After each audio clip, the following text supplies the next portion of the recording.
भगवान शंकर क्यों धारण करते हैं त्रिशूल और डमरू?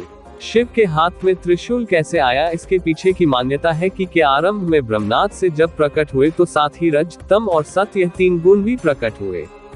यही तीनों गुण जी के 3 शूल यानी बने। इन तीनों के बीच सामंजस्य बनाए बिना का संचालन था।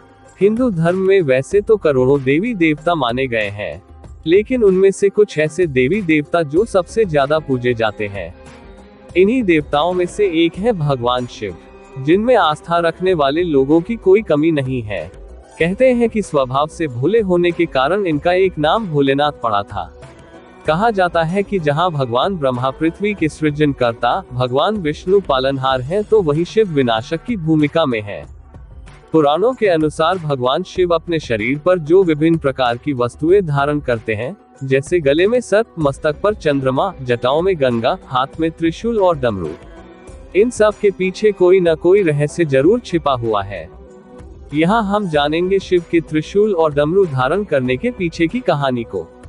भगवान के हाथों में डमरू की कहानी बड़ी ही रोचक है। कहा जाता है कि आरंभ में जब देवी सरस्वती प्रकट हुई तब देवी ने अपनी वीणा के स्वर से में को जन्म। इसमें न तो सुर था और न ही संगीत।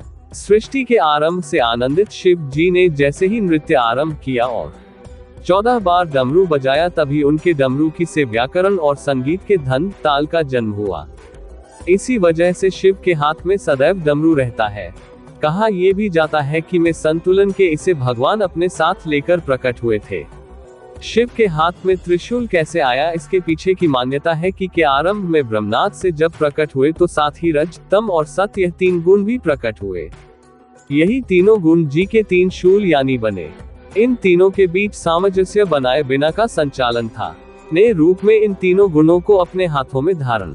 कहा जाता है कि महादेव का त्रिशूल प्रकृति के 3 प्रारूप, आविष्कार, रखरखाव और तबाही को भी दर्शाता है। साथ ही तीनों काल, भूत, वर्तमान और भविष्य भी इस त्रिशूल में समाते हैं।